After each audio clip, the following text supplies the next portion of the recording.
आपने छातापुर को क्या दिया, हमको 2 काम गिनवा दीजिए, हम बुझ जाएंगे। आपको तो बहुत कुछ मिला छातापुर से, विधायक बने, मंत्री बने, छातापुर में कुछ है ही नहीं, प्रॉब्लम के अलावा कुछ नहीं हुआ। लेकिन आप लोग उप मुख्यमंत्री की भी मांग कर रहे हैं कि वीआईपी से उप मुख्यमंत्री होना चाहिए अगर सरकार बनती है तो। बिल्कुल तेजस्वी जी भी इस चीज को एक्सेप्ट कर रहे हैं। अच्छा। और हर मंच पे वहाँ सीओ की बात करें, थाना की बात करें, जितने पदाधिकारी है, बिना घूस का कोई काम ही नहीं होता है। ब्लैक मार्केटिंग खाद का होता है, जो कि किसान वाला एरिया है, सभी लोग किसानी पे डिपेंड करते हैं और वहाँ किसान की बात कोई मतलब नहीं, शिक्षा की बात से कोई मतलब नहीं। 20 साल में तो आप वहाँ का तस्वीर बदल देते, एक कॉलेज तक आप नहीं दे पाए। वहाँ के गरीब और बच्चों के बारे में आपने क्या सोचा? कुछ सोचा आपने? वहाँ के गरीब बच्चे, मजदूर के बच्चे कहाँ जाएंगे पढ़ने के लिए? क्या उनके पास इतने पैसे हैं कि वो कोटा और मुंबई भेज दे बच्चे को, दिल्ली भेजने के लिए, पटना भेज दे? वही बच्चा फिर गलत काम करता है, वही बच्चा फिर चेन स्नैचिंग करता है, वही बच्चा फिर कार्ड खेलता है, वही बच्चा फिर शाम में दारू पी करके भटकता रहता है। बिहार विधानसभा चुनाव में महज कुछ महीने का वक्त रह गया है और ऐसे में तमाम राजनीतिक दल खूब तैयारी कर रही है। कई सारे नए चेहरे भी इस बार आपको चुनावी मैदान में देखने को मिलेंगे। कुछ ऐसे लोग जो लगातार समाज सेवा कर रहे हैं आप लोगों के बीच हैं और इस बार चुनावी मैदान में भी देखने को मिल सकते हैं। हम आज बात करेंगे छातापुर विधानसभा क्षेत्र की। पहला सवाल तो यही होगा सर कि छातापुर विधानसभा क्षेत्र, जहाँ से इस वक्त बीजेपी के सिटिंग विधायक हैं, उनका कहना है कि बहुत तैयारी हुई, लेकिन हम जब ग्राउंड पर जाते हैं तो पता चलता है कि बहुत ऐसी चीज है, मूलभूत सुविधाएं जो वहां पर मिलनी चाहिए थी।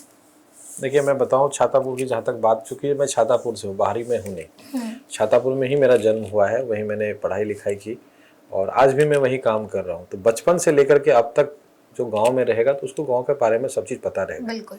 और जहाँ तक आप छातापुर के डेवलपमेंट की बात कर रहे हैं तो डेवलपमेंट वहाँ कुछ नहीं है, सिर्फ SH 91 है। उसके अलावा यदि अंदर गांव में आप जाएंगे तो आज भी जो मूलभूत सुविधाएं होनी चाहिए, बेसिक एम्यूनिटीज़ होनी चाहिए, सुविधाएं, सड़क है, बिजली है, ये सब चीज़ें नहीं है वहाँ। और बहुत ऐसे गांव हैं जो आज भी एक तरफ घर है, दूसरी तरफ उनका खेत है। और जहाँ तक लक्ष्मीपुर है, खूंटी है, सरस्वतीपुर है, बलभद्रपुर है, और भी कई ऐसी जगह हैं जहाँ आज मेरे गांव में रामपुर में सिवनी घाट का पुल का मामला है, जो कि मैं बचपन से सुनते आ रहा हूँ। आज तक उसका समाधान नहीं हुआ। हर बार कमिटमेंट होता है कि मैं बना दूंगा, हर बार एक एक रोड का 8-8 बार शिलान्यास हुआ है, लेकिन उद्घाटन नहीं हुआ है। ऐसा भी रोड है जो 8 बार शिलान्यास हो चुका है, वहाँ सिर्फ शिलान्यास होता है, उद्घाटन नहीं होता है। और वहाँ मैं बात करूँ छातापुर में तो वहाँ कोई सुनने वाला नहीं है, इसलिए नेता विहीन क्षेत्र है। वहाँ सीओ की बात करें, थाना की बात करें, जितने पदाधिकारी है, बिना घूस का कोई काम ही नहीं होता है।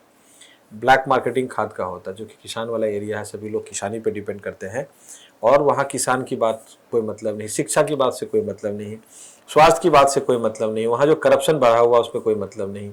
वहाँ बातें होती है हिंदू मुस्लिम की, वहाँ बातें होती है मंदिर मस्जिद की, वहाँ बातें होती है उजुल फुजुल की। वहाँ कोई कभी भी आपने आज तक 20 साल में कोई ऐसा हमको वीडियो क्लिप दिखा दीजिए जो सदन में बोले हो, शिक्षा की बात की हो वहाँ के विधायक। वहाँ कभी उन्होंने स्वास्थ्य व्यवस्था की बात की हो, कभी उन्होंने वहाँ की इंफ्रा की बात की हो, वहाँ कभी उन्होंने BSc नर्सिंग कॉलेज, आप बताओ 4 लाख पॉपुलेशन है और 4 लाख पॉपुलेशन में क्या कॉलेज नहीं होना चाहिए? वहाँ की बच्चियाँ कहाँ जाएंगी पढ़ने के लिए, वहाँ के बच्चे कहाँ जाएंगे पढ़ने के लिए? वहाँ जो गरीब है, मजदूर है, किसान है, वहाँ के बच्चे बच्चियाँ कहाँ जाएंगे? डेवलपमेंट ऐसे नहीं होता कि 4 किलो 5 किलो अनाज दे दिए और डेवलपमेंट हो गया। डेवलपमेंट के लिए शिक्षा जरूरी है। रोड बाद में भी बन जाएगा, लेकिन सबसे पहले स्कूल चाहिए, कॉलेज चाहिए, ताकि वहाँ के बच्चे बच्चियाँ पढ़ें और अपने आप को अच्छा करे और बेहतर करे, बेहतर करके फिर अपने गांव के लिए कुछ सोचे करे। लेकिन वहाँ आज तक एक कॉलेज नहीं बन पाया, जिसकी वजह से वहाँ के लोग क्या होते हैं, 5% लोग तो बाहर चले जाते हैं जिसके पास पैसा है, 95% लोग आज भी पढ़ाई नहीं कर पाते। टैलेंटेड बच्चे हैं वहाँ और अच्छा कर सकते हैं, लेकिन शिक्षा के का अभाव होने का कारण है संसाधन है ही नहीं।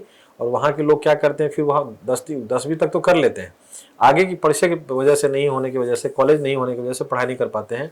वही बच्चा फिर मजदूरी करता है, वही बच्चा फिर गलत काम करता है, वही बच्चा फिर चेन स्नैचिंग करता है, वही बच्चा फिर कार्ड खेलता है, वही बच्चा फिर शाम में दारू पी करके भटकता रहता है। तो शिक्षा ही सब चीज का समाधान है।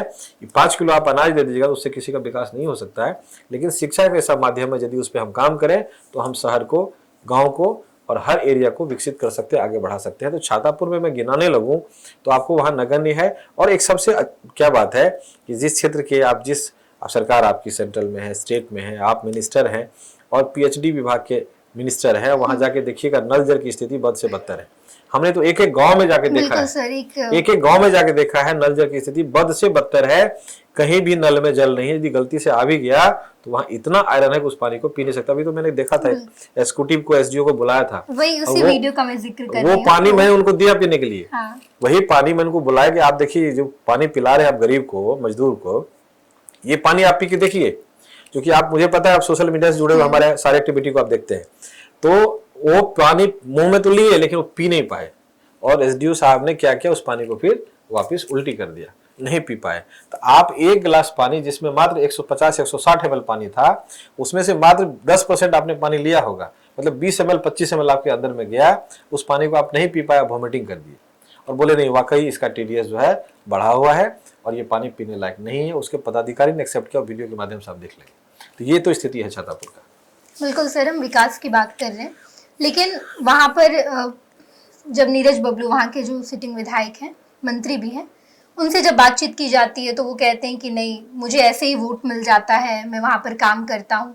बहुत कम वहाँ देखे जाते हैं, लेकिन इसके बावजूद उनका दावा है कि हर साल मैं जीतता हूँ और इस बार भी जीतूंगा। देखिए, पब्लिक वहाँ की जान चुकी है कि वहाँ हिंदू मुस्लिम का ये लोग खेला खेलते हैं, और इस बार वहाँ के हिंदू और मुस्लिम सभी वर्ग के लोग, सभी धर्म और सभी समुदाय के लोग चाहते हैं कि भैया हमको हिंदू मुस्लिम से अब परिवर्तन नहीं हो सकता है, हम आगे नहीं बढ़ सकते हैं, हमारे बच्चे का भविष्य खराब हो रहा है, हमें इन सब चीज़ों से ऊपर उठने की जरूरत है। और वहाँ का एक एक व्यक्ति इस बार इन सब चीज़ों से उब करके उससे अलग वोट करने का ठान लिए हैं, और सभी लोग इस बार 2025 में छातापुर में परिवर्तन करेंगे, तभी छातापुर का विकास हो सकता है। 20 साल कम नहीं होता है, 20 साल में तो आप वहाँ का तस्वीर बदल देते। एक कॉलेज तक आप नहीं दे पाए, वहाँ के गरीब और बच्चों के बारे में आपने क्या सोचा? कुछ सोचा आपने?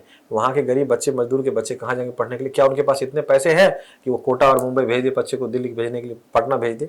इनके पास गुजार अभी बहुत ऐसे बच्चे हैं वहाँ। मैंने एक हफ्ता पहले मैं गया था एक सभा में, तो वहाँ 3-4 लड़कियां थी, उसमें से एक का नाम काजल था। मुझे नाम इसलिए पता है कि उसका मेरिट लिस्ट में जब 80 से प्लस मार्क्स आता है बच्चों को, तो उसका लिस्ट मेरे पास गाँव से आ जाता है। हमें उस बच्चों को सम्मानित करना था और हम टाइम के अभाव में नहीं जा पाए, और बच्चे को हमने सम्मानित किया। गलती से उस दिन उस सभा में आ गई लड़की, मैंने उनसे नाम पूछा तो मुझे दिमाग में आ गया। मैंने पूछा, भाई आपके पास कितने, क्या करते हैं पापा? तो किसान है, 1 बीघा जमीन है, 4 बहन है, 2 भाई है, और उसी मेरा गुजरा होता है। तुम पढ़ाई क्यों नहीं कर पा रहे? तो पैसा, यहाँ कॉलेज नहीं है। बाहर जाओ तो मेरे पास, पिताजी के पास 1 बीघा जमीन है, हम बच्चे को खिलाएंगे, हमारे भाई बहन छोटे छोटे हैं, वो लोग खाना खाएगा, या 1 बीघा जमीन हमारे फादर हमारे लिए क्या कर लेंगे? हम 500 रुपया नहीं मांग सकते अपने पेरेंट्स से। तो स्टूडेंट कितना है? 84% मार्क्स लाई थी। तो 84% मार्क्स लाने वाली बच्चियां आज वहाँ, काजल जैसी ऐसी बहुत बच्चियां हैं गरीब की, मजदूर की, जो पढ़ाई नहीं कर पा रहे। क्यों? तो आपके पास कॉलेज नहीं। आपने छातापुर को क्या दिया? हमको 2 काम गिनवा दीजिए, हम बुझ जाएंगे।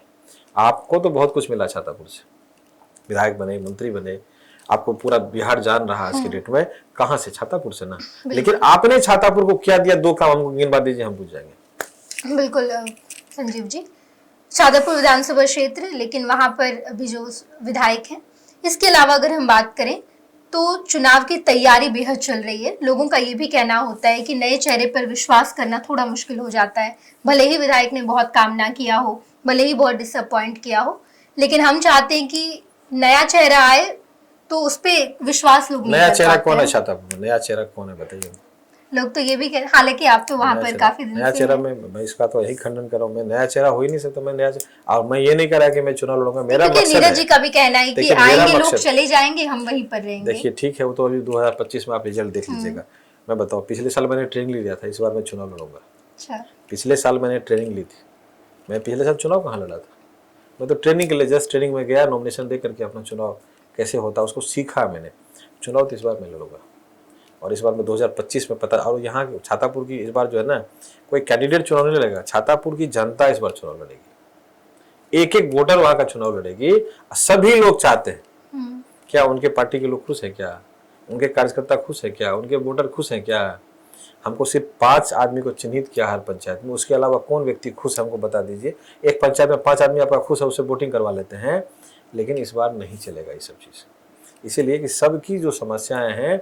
आज एक बताइए, आप विधायक हैं, आपका ना तो घर है, ना कार्यालय है, न आपका कोई वहाँ व्यक्ति है जो वहाँ गरीब का फरियाद सुने, तो भाई वोट क्यों करेगी पब्लिक आपको? इस बात को पब्लिक जान चुकी है। इसीलिए 2025 में छातापुर में बदलाव निश्चित तौर पे होगा।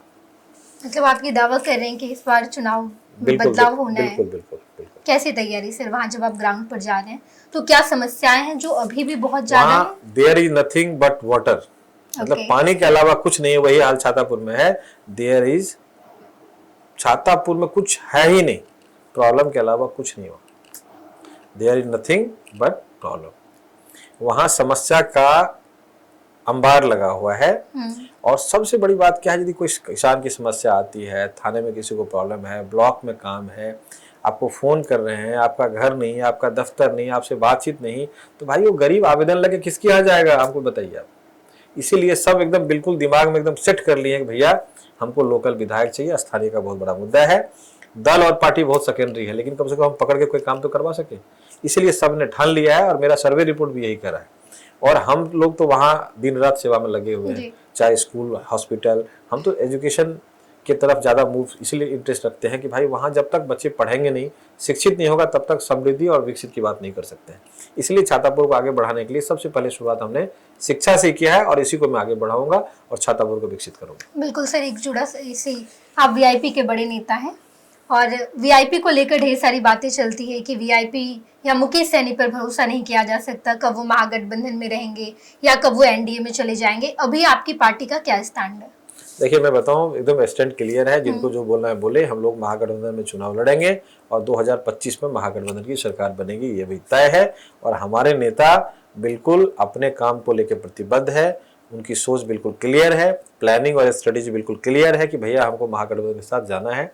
सीट कम मिलना सेकेंडरी चीज़ है, ज़्यादा मिलना ये बहुत मेन ऑब्जेक्टिव है कि 2025 में हमारी सरकार कैसे बने। 243 बूथ पे हम लोग, 243 हमारा जो विधानसभा है उस पर कैसे हम लोग चुनाव की तैयारी करें। और महागठबंधन के जितने घटक दल के नेता हैं और पार्टियां हैं, सभी लोग अपने अपने स्तर से तैयारी कर रही है। और सभी लोग 2025 में मिल करके, मेहनत करके, और जो अभी स्थिति है, वर्तमान स्थिति, सरकार की स्थिति सबको पता ही है, मैं उनसे चीज़ों में नहीं जाना चाहता। लेकिन पब्लिक बिल्कुल मूड बना ली है कि भैया हमको चेंजेस तो चाहिए। चेंजेस जब तक नहीं होगा तब तक आगे काम नहीं हो सकता। बिल्कुल संजीव जी, आप कह रहे हैं कि सीट थोड़ा कम ज़्यादा भी चलेगा तो चल जाएगा, लेकिन आप लोग उप मुख्यमंत्री की भी मांग कर रहे हैं कि वीआईपी से उप मुख्यमंत्री होना चाहिए अगर सरकार बनती है तो। बिल्कुल तेजस्वी जी भी इस चीज़ को एक्सेप्ट कर रहे हैं। अच्छा। और हर मंच पे शुरू से लोकसभा का जो चुनाव हुआ था 2024 में, ऐसी कोई सभाएं नहीं थी जिसमें हमारे आदरणीय मुकेश सैनी जी नहीं गए थे। और हर मंच से यही बात हुआ था कि हमारे बड़े भाई और छोटे भाई का रिश्ता है और हम लोग दोनों मिल करके, दोनों यूथ है, लंबा राजनीति करना है, अच्छे से सरकार को चलाना है, सरकार बनाना है और आने वाले पीढ़ी को दुरुस्त करना है। बिल्कुल, हमारे साथ संजीव मिश्रा जी थे, छातापुर विधानसभा क्षेत्र के रहने वाले हैं। लगातार वो वहाँ मेहनत कर रहे हैं और ऐसे में चुनाव नज़दीक है, नेता आएंगे, उन पर भरोसा जताना है या ना जताना है ये जनता का निर्णय होगा। अभी के लिए धन्यवाद। पनोरमा ग्रुप, जो सोचता है वो करता है। आपके अपने सपनों का आशियाना। ये लो मुंह मीठा करो, आज मैंने अपना जॉब छोड़ दिया, अब हम पूर्णिया वापस जाएंगे। जॉब छोड़ दिया है? मतलब ये घर कैसे चलेगा, हम करेंगे क्या और माँ बाबूजी क्या बोलेंगे? इसलिए मैं एक और मिठाई का डब्बा लाया। अपने बिजनेस के लिए लोन अप्रूव हो गया। अरे लोन अप्रूव हो गया वो तो ठीक है, लेकिन पूर्णिया में हम रहेंगे कहाँ? अपना घर भी तो नहीं है वहाँ। इसलिए तो एक और मिठाई का डब्बा अलग से लाया हूँ। हमने पूर्णिया में घर ले लिया है, पूर्णिया के ई होम्स पैनोरमा में। पूर्णिया में पैनोरमा ग्रुप लेकर आए हैं ई होम्स पैनोरमा। बड़ा घर, आलीशान जिंदगी और अत्याधुनिक सुविधाओं के संग। अरे अब क्यों मुंह मीठा करवा रही हो? क्योंकि हम घर वापसी जो कर रहे हैं। घर वापसी की खुशी पूर्णिया में ई होम्स पैनोरमा के संग। ई Homes Panorama, luxurious lifestyle redefined.